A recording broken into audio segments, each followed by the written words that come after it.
As they drive back from Kleiner Industries, Richter reflects on Kleiner's bullying ways and remembers a time when he and Joe had dealt with a similar type of person. The team meets back at Finley's place and agrees that laying low is the best option for now. They decide to regroup later at a motel. Richter plans to head to the Blue Cat Bar and Grill to ask about Spivey, while Roscoe decides to visit Mrs. Jobling. While at a local convenience store picking up some personal items, Roscoe runs into KJ Kleiner, who starts spreading rumors about Richter, claiming he killed civilians in the war and had all the charges wiped clean thanks to his connections. Kleiner labels Richter a murderer. Finley, under the guise of Steve Williams from the Charleston branch, attends a team-building event at Axis Financial, the company Hubble worked for. While there, Finley discovers that Hubble hasn't shown up for work in a year. At the Blue Cat Bar and Grill, Richter doesn't get the answers he wants about Spivey and is asked to leave. Instead of backing down, Richter punches a guy to the floor and demands to know where Spivey is. The guy spills that Spivey left in a rush with two Spanish-speaking men. As Richter walks out, he notices a car tailing him, leading them into a field. He ambushes the car, killing both men. When he opens the trunk to hide their bodies, he finds Spivey already there, dead from a bullet to the head. Richter dumps the two dead hitmen into the trunk of their car. Finley updates Richter, saying Joe's rental car has been found. Roscoe then calls Richter out about the stuff KJ told her. Richter explains that while he was stationed near Baghdad, he killed 3 men who were sexually assaulting a group of young boys. He says it was a tough choice, but it was the right one. Afterward, Richter and Roscoe take the hitman's car to the airport and park it in a garage. That night, they check into a hotel in Atlanta. While Richter is in the shower, Roscoe joins him, and things get heated. They end up sleeping together. The next day, Richter and Roscoe head to the Jobling's house, but it turns out to be Pete's parents' house. They get the son's address and head over. When they arrive, they find a house with high-end furniture,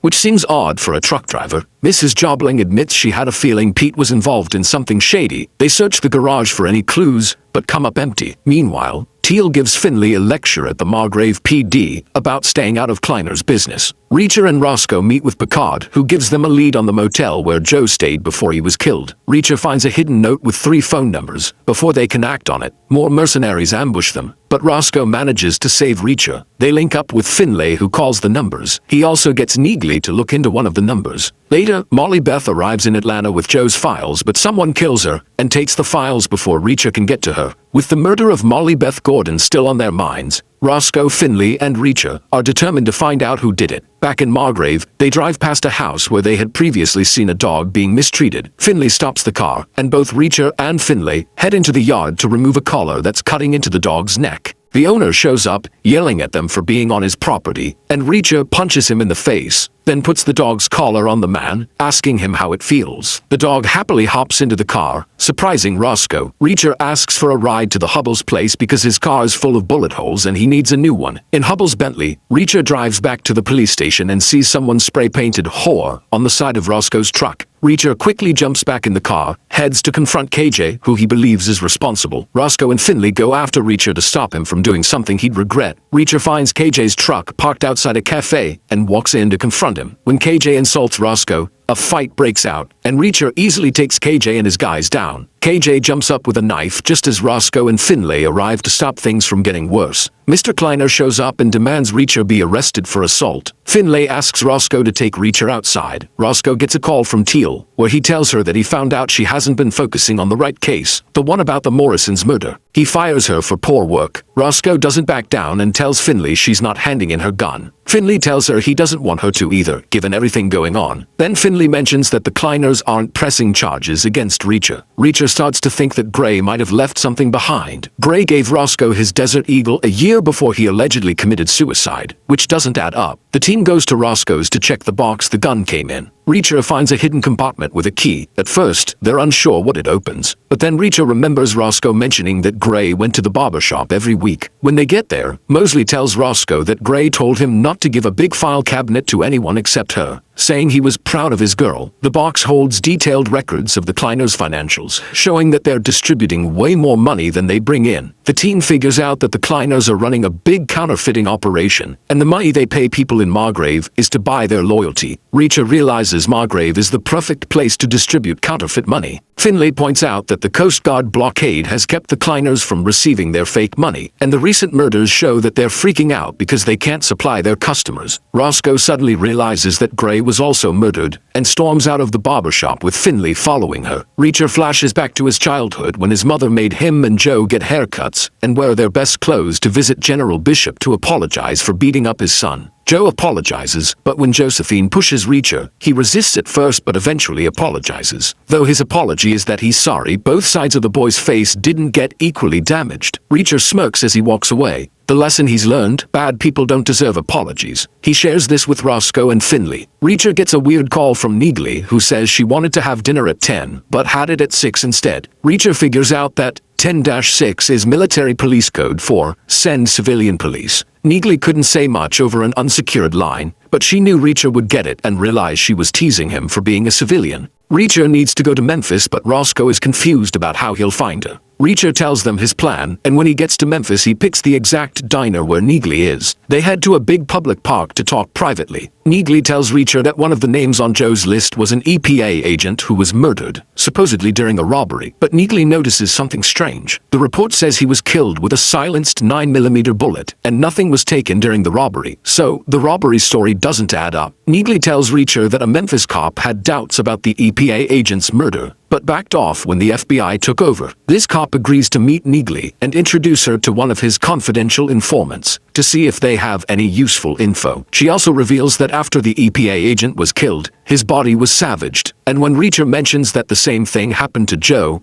Neagley realizes how personal this is for him and warns him to be careful. Neagley adds that the EPA agent was investigating high pollution levels in the Mississippi River and that the last page of his report is missing. The area he was focused on is near Chester, Alabama. Reacher insists they need to go there. Meanwhile, Roscoe visits Jasper, the medical examiner, to look into Gray's death. She asks if it's possible that Gray's head injury wasn't from a fall, but from being struck. Jasper pulls up a photo showing a diamond-shaped pattern on the wound, which Roscoe takes as confirmation of her suspicion. She quickly leaves Jasper's office. Reacher and Neagley arrive in Chester and talk to a fisherman who tells them Clarin Chemicals was responsible for the pollution, but the EPA did nothing about it. Neagley looks up the company and finds out it was dissolved years ago, and that it was owned by Kleiner Industries. After her visit to Jasper, Roscoe storms into the Margrave police station and punches Teal twice in the face. Finley and Baker have to restrain her. Finley drags Roscoe out to his car and scolds her for her actions, which make it clear to Teal that they know what's really going on in Margrave. Finley warns Roscoe that she can't stay in town, or Teal will have a warrant out for her arrest. He takes her to a motel, and while there, he gets a call from Picard, who says he can no longer watch over Charlie and her daughters. This works out, because now Roscoe can stay with them while staying hidden. Neagley hears from her contact in the Memphis PD that the informant is ready to talk, so she and Reacher meet him at a strip club. They find out that the man who killed the EPA agent is known as the Viking. As they leave the club, they're in the back of a police car when the driver suddenly shoots and kills his partner. The driver tells Reacher and Neagley that he's been ordered by the Kleiner group to keep quiet, and that they're next. Reacher and Neagley kick the back of the driver's seat, causing him to lose control and crash the car into a river. They manage to escape from the sinking vehicle and leave the officer to drown. They find a clothing donation bin to change into dry clothes, and while Neagley heads back to Memphis to gather more info on the Viking, Reacher returns to Margrave to work with Finley. Finley breaks into the Kleiner Industries building, hoping to find financial documents that will expose the counterfeiting operation. When he enters Kleiner's office, he finds the man dead with his throat brutally slashed in a way known as the Venezuelan butterfly cut. After Kleiner's murder, Finley checks in with Teal at the police station where KJ confronts him. Teal orders Finley to back off, but that only makes Finley more determined to get to the bottom of what's going on. Picard takes Roscoe to a safe house to keep an eye on Charlie and the kids, realizing that the Bentley he's driving is too recognizable. Reacher takes it to an auto shop for window tinting as a cover-up to get a loaner car that doesn't stand out as much. Reacher and Finley use the new vehicle to stake out Kleiner's warehouse where they talk about Neagley and the 110th. Reacher stays tight-lipped about both topics. They see Dawson climb into one of Kleiner's box trucks and follow him to Tennessee, where Dawson stops at a motel. Reacher climbs onto the truck, cutting a hole in the sheet metal, only to discover the truck is empty. Confused, they call the two professors Joe was working with. They find out that Professor Bryant from Princeton has been killed. Reacher calls the other professor, Castillo, warns her to take precautions, and tells her he's heading to New York. York. At the safe house, Roscoe notices a light outside in the trees. She tells Charlie to get the girls ready to run, grabs a gun, and goes to check it out. She surprises two hitmen and yells for Charlie and the girls to run. They escape and head for the highway. Roscoe kills both men and meets up with Charlie and the girls, and they head to a diner to wait for Picard. At the diner, Charlie shares that her husband, Hubble, had been lured by Kleiner to travel to his facility in Venezuela, where he learned the truth about Kleiner's operations. To force Hubble's cooperation, Kleiner showed him just how brutal he could get. Picard arrives, and they leave with him. Finlay drops Reacher off at the airport, and when they get to New York, Reacher gets a suit that fits and heads to a police station to meet Professor Castillo. She's asked the police to protect her until Reacher arrives. Castillo tells Reacher that Joe was discussing mass undetectable counterfeiting with her. He discovered that someone had figured out how to create near-perfect $100 bills, and they were being made somewhere in Atlanta. Reacher realizes he had the operation all wrong. The Kleiners weren't shipping counterfeit money in, they were using the Atlanta facility to ship it out to Venezuela. After a chat with Officer Diaz about protecting Castillo, Reacher figures out he's been followed. He leads the tail into an alleyway and kills the man on a fire escape. At Officer Stevenson's house, he's getting ready for bed with his wife Emma, talking about what's going on at the station. As they turn out the lights, a truck pulls up, and four guys in white suits get out. Reacher's plane lands in Atlanta, and he spots a guy with a wheeled suitcase. It triggers a memory from when his family was moving to Germany. His mom tells him and Joe some things that might not make sense now,